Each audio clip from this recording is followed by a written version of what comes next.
La saison touristique ne bat pas encore son plein dans la région des Pouilles, sur la côte adriatique, mais les premiers plongeurs sont là pour profiter de la mer, mais aussi aider à la nettoyer.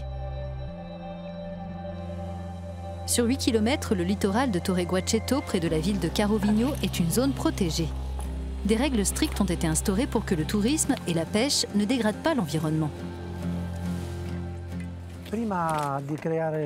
Avant la mise en place de la réserve, il y avait énormément de pêche à la dynamite, de trafic de cigarettes et d'immigration clandestine dans toute cette zone.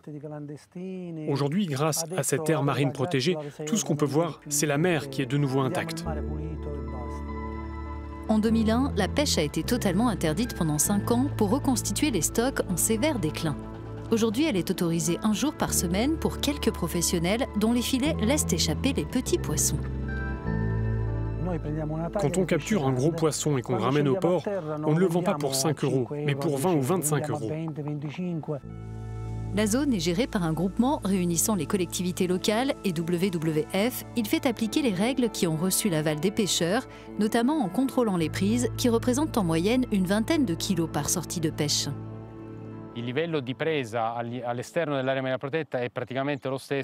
À l'extérieur de la zone protégée, les stocks de poissons restent sensiblement les mêmes que ce qu'ils étaient dans le passé. Mais à l'intérieur de la zone, ils ont doublé, en gros.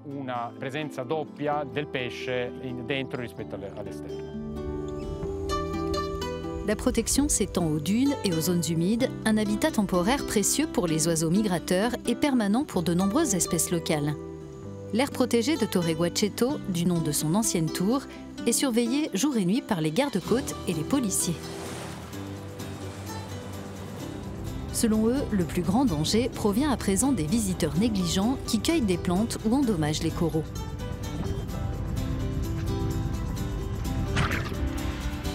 Dans le passé, ces plages de sable étaient jonchées d'ordures et saturées de monde.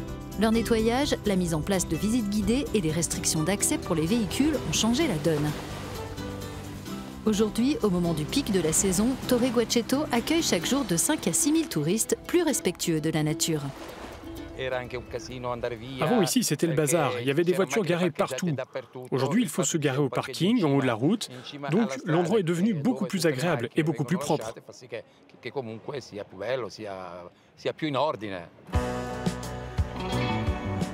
L'arrivée de ce nouveau type de touristes est bénéfique pour les entreprises locales qui ont elles aussi adopté cette tendance durable.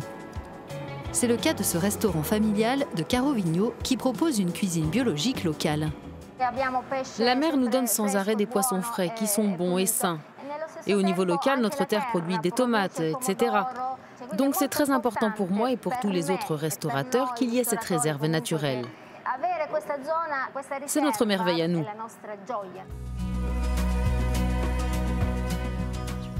Avec le soutien de fonds européens, un tiers des exploitations locales sont aujourd'hui passées à un mode de production biologique.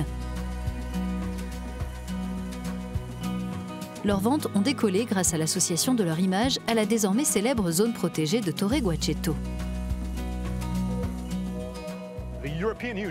L'Union européenne s'est engagée en 2015 à assurer la protection de 10% de ses aires marines côtières d'ici 2020. L'objectif a été atteint 2 ans avant la date limite.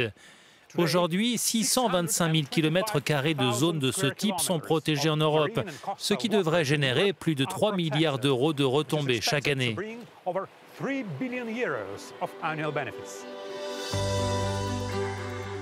Cette réserve mise en place pour protéger l'environnement est devenue une destination écotouristique attractive grâce à un modèle d'économie durable. Un exemple à suivre selon ses responsables.